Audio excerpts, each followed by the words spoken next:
Oxidation be the loss and reduction be the pain. Redox, oh baby, gonna bring me that pain. Redox. Hey everyone.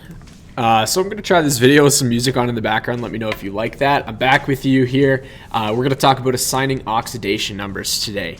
So the first thing that we're going to talk about is this little phrase here called LEOGR. So basically oxidation has to do with this whole idea of things being oxidized and things being reduced, and that both of those two things need to happen in order for us to have an oxidation reaction. So this LEOGR here says that the loss of electrons is oxidation. And you can see where we get those LEO from. And then the gain of electrons is reduction. And so this can be kind of a confusing concept. The way I like to explain it is think about doing algebra in your high school math classes. In the beginning, what we talked about was when you were in grade 2, if something is reduced, we are subtracting or we're taking something away. When we got to algebra, as you got further and further along in your high school career, what you would have learned is that you can add negative numbers. So you're reducing the overall answer, but you're just adding a negative number. In the same way that with electrons, we are adding things, but we're adding negatively charged electrons. And so gaining electrons, negatively charged electrons, means we're reducing that value in total. And so what that turns into is something where we have one thing being oxidized and one thing being reduced. One thing giving up electrons and one thing receiving those electrons. One of those will be oxidized and one of those will be reduced.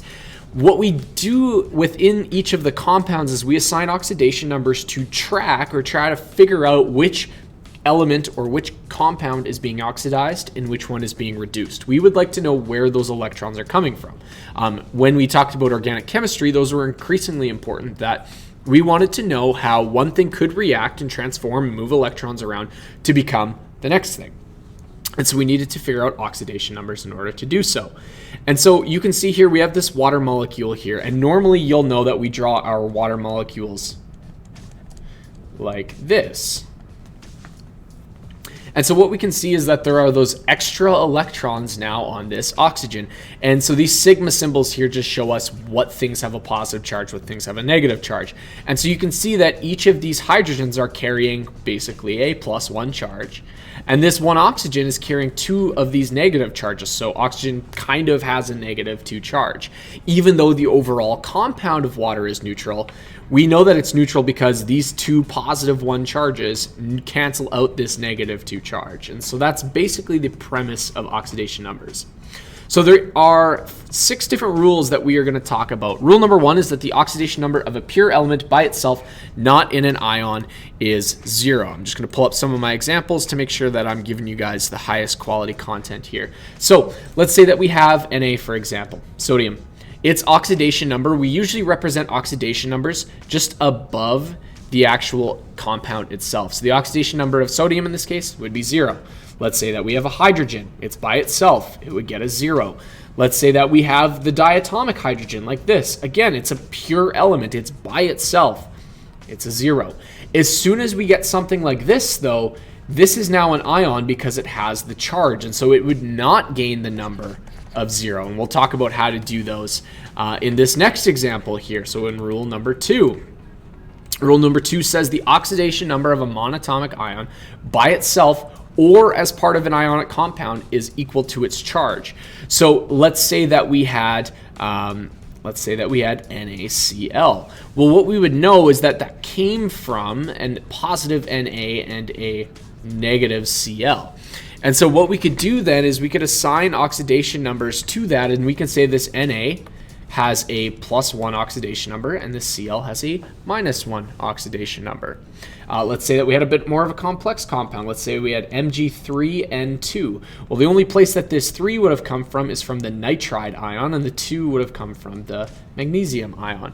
If you want to confirm any of those charges, you can always go to your periodic table or a table of ions that you have, and you can confirm those details here. And so what we would know then is that this magnesium would have a +2 oxidation number, and this nitrogen would have a -3 oxidation number. Now, you might be thinking here, okay, but This compound is neutral. There's no charge at all anywhere, but we have a +2 and a -3. And when we get to rule 6, we'll talk about this exact example here and why it's equal to 0. So I'm just going to copy this exact example, and we'll talk about this one when we get down to rule 6 here. Rule number 3, the oxidation number of hydrogen is always +1 when it's in a compound. So if we have HCl, this H must be a +1. This Cl must be -1. Let's say that we had H2O. In this case, hydrogen must be +1. And in this case, oxygen would have a -2. But we'll address why that might be. Where this rule becomes increasingly important is when you get polyatomic compounds. So let's say that you had like H2SO4. We can't just predict certain elements, and we'll see why again as we approach rule 6. All of these things come together to make a lot of sense. All we would be able to do, just looking at this compound though, immediately assign a +1 to that hydrogen. Rule 4, oxidation number for oxygen is always -2. So again, if we pull up H2O, this would be a +1, this would be a -2. Boom, that's it. Those are the rules. If we had H2SO4, well, hydrogen's always +1, oxygen's always -2, and then from there we'd have to figure out what the sulfur is, but the sulfur can change. Oxygen's always -2, hydrogen's always +1. If we go back up to this previous example, I mean, you can see rule 3 and 4 right there. +1 hydrogen, -2 oxygen. Rule number 5, the sum of the oxidation numbers in a neutral compound is always 0. We're going to take this exact H2SO4 example here. So we said that we have a +1 and a -2 on that oxygen. Now, in order to calculate out exactly what our charges are here, well, we have 2 hydrogens each at a +1. So if we do the multiplication, we're actually at a +2 for this part.